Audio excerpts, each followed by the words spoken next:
Thank you. Okay. All right. My name is Sam Church. I'm a third year in interior architecture. My pronouns are they, them, theirs. And this is my final design presentation for Blue Ocean Memory Care. So dementia is often isolating and scary for people who suffer from it. So throughout this presentation, I'm going to walk you through design for a memory care facility that's intended to alleviate some of the isolating feelings that come with that. So I am of the opinion that a memory care center should be comfortable and familiar to the users. So I'm going to start with some research of the important design elements that we discovered when we were doing our research, and then I'm going to move on to my work. But just a brief definition of memory care, as if y'all don't already know this already, but it's just a specialized facility that's focused on lifestyle changes to slow dementia progression. It's one of the only treatments that's proven to actually slow the progression of Alzheimer's. So my goals with this project, I wanted to design a facility, obviously, that was going to slow the progression of dementia. So I'm going to use the research that I'll show you to implement design that's going to be best for the location, which is La Jolla. So I took cues from the vernacular architecture and also tried to use some more timeless stylistic choices to keep it as something that's going to function long term, not just short term for the current generation of seniors. So a memory care facility, it shouldn't really just be a care facility, but a community where people with dementia can continue to grow and lead fulfilling lives even as the disease progresses. So some facts about dementia: 1 in 10 Americans 65 plus have Alzheimer's, so it's a really common issue. I mean, my grandmother suffered from it, so I'm sure everybody has like a personal connection to somebody. But I've got some impacts to consider that y'all can read on your own, and then some design solutions to each of those issues. But overall, I just want to point out that like these symptoms of dementia will often lead to frustration, worry, declines in confidence and self-esteem. And the design solutions are meant to kind of mitigate those issues to lead to a positive environment. So my concept, going off of this research, I felt like it all kind of boiled down to connections. Those connections were like temporal to like time and memories and the past and the present, and then interpersonal connections. As people progress further into dementia, they often have issues remembering faces and names, and continuing to interact with people on a day-to-day basis can help to slow that. And then connections to their environments, especially familiar environments, perhaps that they've like grown up around, vernacular, that kind of thing, will also help to slow the progression. So to kind of connect to those three different key elements, I wanted to design an environment that's going to recall and reinforce those strong memories associated with emotions through stylistic choices related to the Southern California vernacular and also mid-century modern style, which is a pretty universal style that seems to have lasted throughout the years, even as more styles have kind of emerged. And then I wanted to also create a design that provided lots of opportunities for interaction with other residents of the space. And then I wanted to connect the environment to sensory enrichment to prevent boredom. So providing different activities and the opportunity to go outside. So organizing my spaces, I felt the most important part of that was providing options to kind of not limit the people who are going to be living in this space, because I mean, you don't want it to feel like a prison. That's not the point. The point is to benefit the people, not to hold them back. So I wanted to create a clear delineation between spaces of interaction and introspective spaces. That way there are those options. So if somebody does get overwhelmed, they can remove themselves from that environment and take themselves to a quieter space, such as the library or the art gallery. And then another thing that I felt was really important was the visual connection to the restrooms throughout the facility in order to prevent the agitation that might come with accidents, et cetera. And then my final point when organizing spaces, I wanted to make sure nothing felt restricted or looked like it was closed off and not meant to be accessed by the residents since the facility is already secure. So for my blocking, I wanted to really maximize the outdoor view since Cliff Ridge Park, which is where this is located, has such nice views of the shore. So I tried to make sure that all of my outdoor areas had that clear sight line to the shore, which is to the west. Um, I also wanted to create a courtyard between my north and south building to encourage those walks and outdoor activities. That way people get the fresh air and they get the sunlight and they get all those health benefits that go with that. And then also by creating this courtyard between the north and the south building, I'm trying to kind of make a strong visual connection between the north and the south building. And then I have it oriented at the specific angle for the sun. I did a sun path analysis and found that the sun is definitely most intense on the south and west, which is common in the north hemisphere. So I have it angled at such an angle that the sun actually does not come in to the north building at all during sunset, and it only comes into the south building a little bit during sunset to kind of mitigate some of the issues that might come with HVAC and costs with that kind of thing. So for my north building, I wanted it to really wrap around the courtyard and kind of be like a blanket around the courtyard almost, so that anywhere you are, whether you're in the building or in the courtyard, you have access to either of those. And then I have a variety of different spaces in my big recreation room for, again, those options. So this is kind of like a more laid back lounge area. This is meant to be more of a music room activity area with the big open space in the middle. So if there's like yoga sessions or something exercise related, there's room for that. And then this was supposed to be more of an event center where people can maybe play bingo or cards or whatever. And then I did provide indoor and outdoor seating for my cafe, which is kind of blending in with the lobby here so that the lobby isn't just cut off from the rest of the building.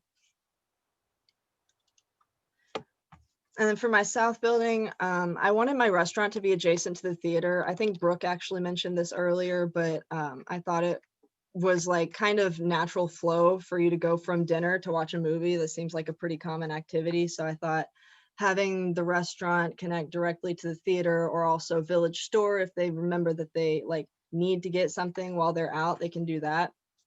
And then my restaurant also opens to the courtyard to the north and has outdoor seating there.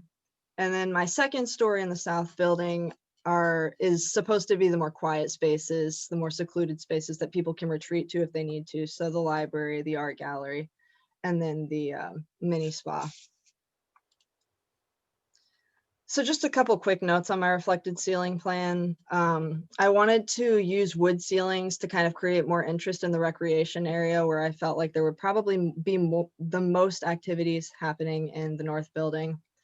And then I wanted to also create an emphasis on bright light for the aging eyes. So I actually don't have a lighting key on here, but all the lights that I included were pretty bright, relatively speaking, because elderly people tend to have dimmer vision. And then kind of, again, going back to the bright lights, the restaurant lighting can be brightened up. These are dimmable lights, but I also wanted it to be able to like create a more intimate setting for people who are dining, if that's what they're looking for. So my finish plan, all of my materials were inspired by the California vernacular, the mid-century modern influences, and then kind of the beach shore aesthetic. So I used Southern California vernacular has a lot of Spanish influences, like Elizabeth mentioned. So I have like the terracotta tile, and I also included this particular surface because it reminded me personally of the beach. The colors are very similar. And then I wanted to keep the flooring kind of light since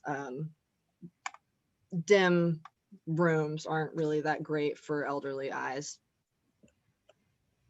And then just covering some more of my finishes. Again, the cool green, recalling kind of like the ocean and like the trees outside and stuff.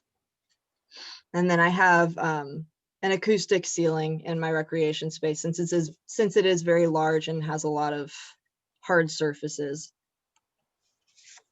So my reception area, I wanted the entrance to have an immediate view to the courtyard to draw visitors and residents in. That's why I have these big windows here.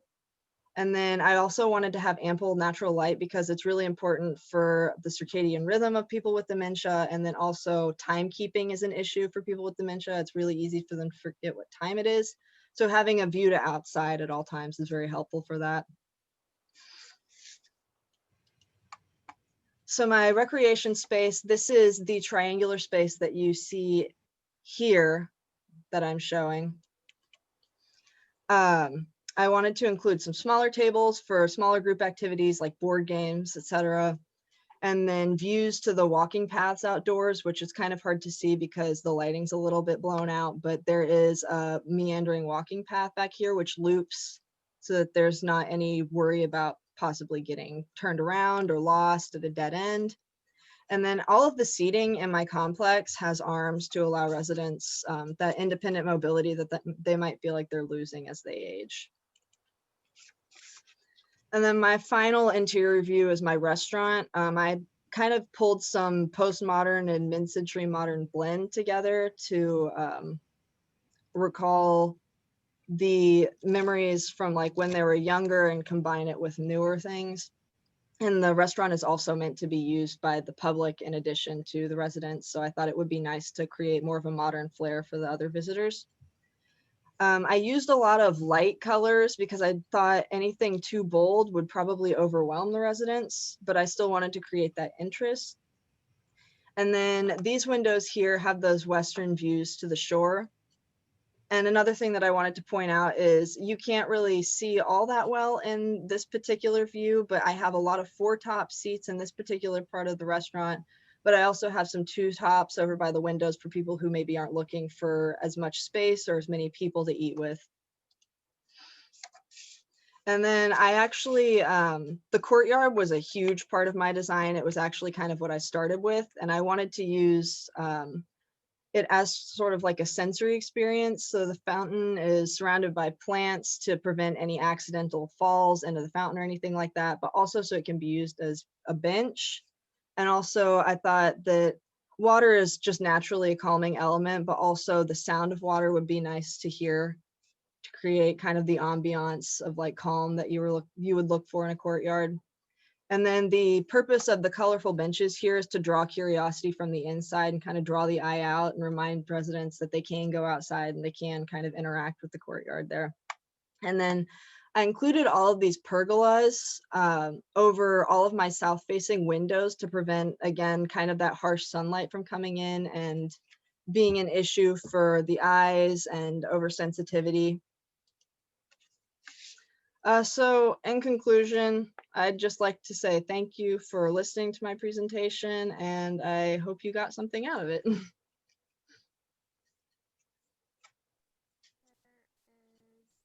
1.5 minutes for feedback, but no one's after you, so. I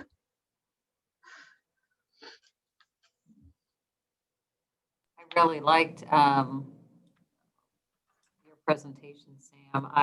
The way you started out the presentation, talking about kind of 3 different ways of emphasizing, the main concept of connections. And then I found, that you returned to that in the presentation, whether it was, the colorful outdoor bench and, that was stimulating kind of the senses. I mean, I just could kind of tie things back to your initial comments. So I appreciated that. I like the rendering technique too. I don't know what it is, but it kind of evokes sort of dreams or, kind of memories or something. I wondered what your idea was about that. I also liked, just things like in the restaurant, your furniture, how you did again, tying back to one of your concepts about opportunities for interaction, perhaps, you showed that bar of seating, which I understood was individuals coming that weren't necessarily sitting at a table with others. But anyway, they were able to kind of congregate and have some interaction. I thought that was really nice. Anyway, I really liked how you kind of talked about, things, kind of gave some reasons for things that tied back to your initial statements. Thank you.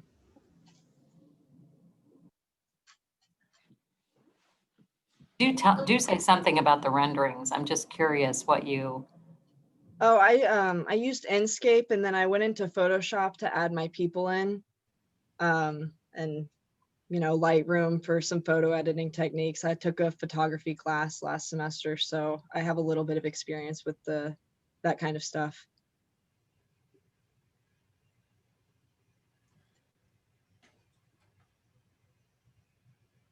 Could you scroll back? Yes. Where would you like me to go? About, this is a good one. Let me comment on this. I think I think what's interesting is you're one of the few that has, I think, pinpointed. I mean, I'm almost going backwards. If the median age might be 80, then what most people would have considered like the prime of their life when they were 20 was 1960.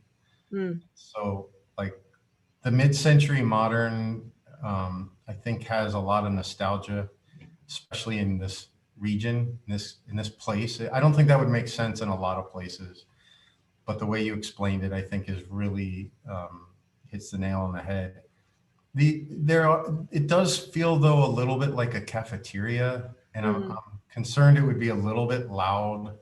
The lack of soft fabric and curtains and soft materials. It does seem like it would get awfully loud in a place where noise is really going to need to be attenuated. And if you go back maybe a few more, the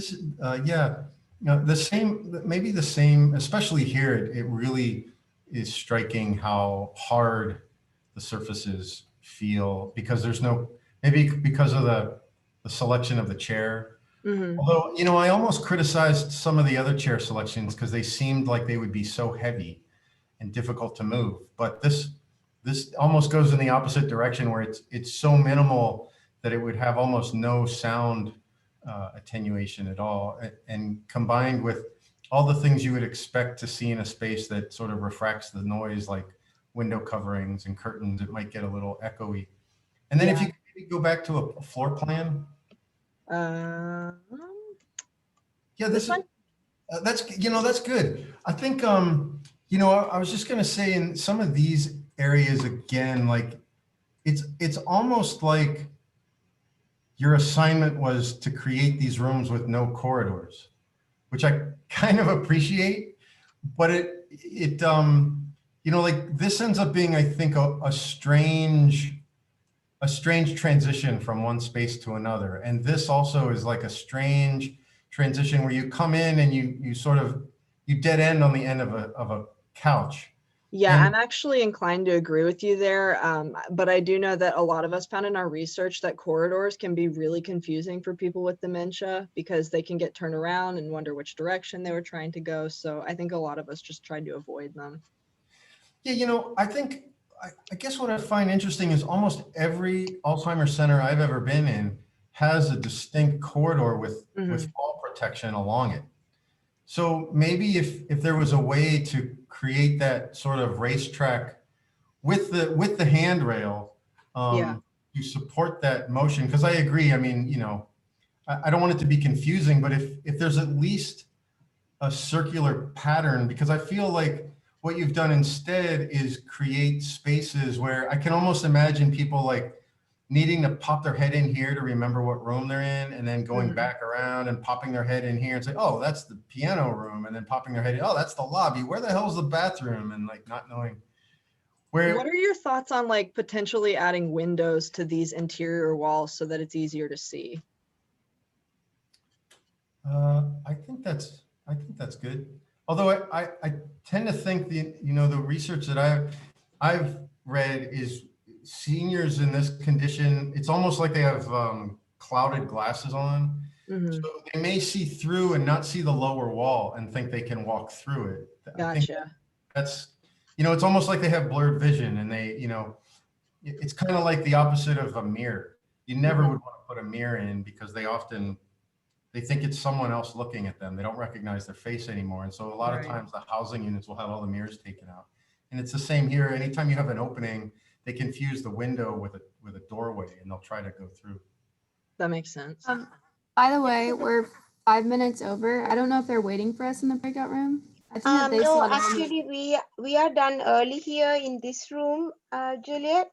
So you can keep your discussion going because the last student just started over there.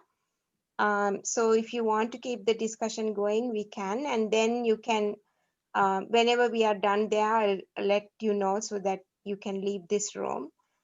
Or if you want to all leave and join the main session, that's okay too. It's completely up to you, and keep the discussion going there. But I just want to also jump into what Sam and Joe mentioned too. In fact, Joe, you are right. The idea of the visual blurriness is there. But this particular design is done for low to medium level Alzheimer's, so they're not in a severe stage yet. However, having the corridors, like Sam mentioned, ton of research shows that having corridors, even in a racetrack fashion, is actually still very confusing because they are going in a linear fashion, and that's actually not very good in terms of the experience. But you're right in a way that if we actually look into the space and create some visual connections across the spaces. You remember, students, we all talked about having half walls, right? Those kinds of visual connections are good. So these are really good points that the discussion brought up. And thank you, all of you too, to bringing up all these really valuable comments and feedback, very important. So with that, I'll jump into the other room to see how everybody is doing there, and I'll be right back. Going to add, I did notice in this plan, just that there are some points where somebody is, a staff member is, and they have some visibility, which, I thought seemed beneficial, whether it's what appears to be a desk at the lobby that can kind of look, well, I guess it depends on how they're sitting, whether they can look, several ways, but the cafe, certainly, it just seemed like you could kind of monitor the situation from some of these viewpoints. And I wondered about that when looking Yeah, at the that was my goal. plans. Well, I wondered about that just because I'm trying to understand, to what extent are people, I guess people are just sort of basically moving freely about the place. They're not deteriorated enough to need, anyway, to Mhm. need to be kept from going outside or something. Sam, I was excited when I saw your very first slide and you had the covered outdoor spaces. I think that was good and thoughtful because I think that's something that, especially in an environment like this where you're going, like where you can separate building spaces and have people move outside, to think about that experience and knowing that weather's not always like 100% of the time in your favor. And then like designing around a courtyard, I feel like you're still kind of angular around the circular fountain, but I still think you've thought about that space and the movement around the buildings.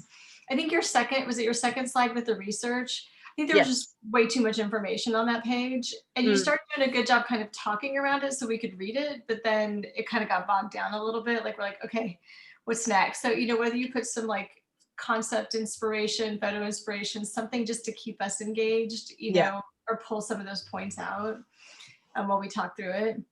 Your blocking looked really good, except that it was so small. Like visually, I thought it was really strong and you talked through it well, but the information on it's really tiny. Yeah, it is. And again, like I'm on a decent sized monitor, but some people are probably on a laptop too, so that could be tricky. One point you flip back and forth between like renderings, to like show us where we were looking, like just putting in a tiny little key plan would prevent you from doing that. So as you're talking through that rendering and like tying it back into your concepts, we can be like, your viewer could just look down at the key plan and orient ourselves to where we're looking. Okay.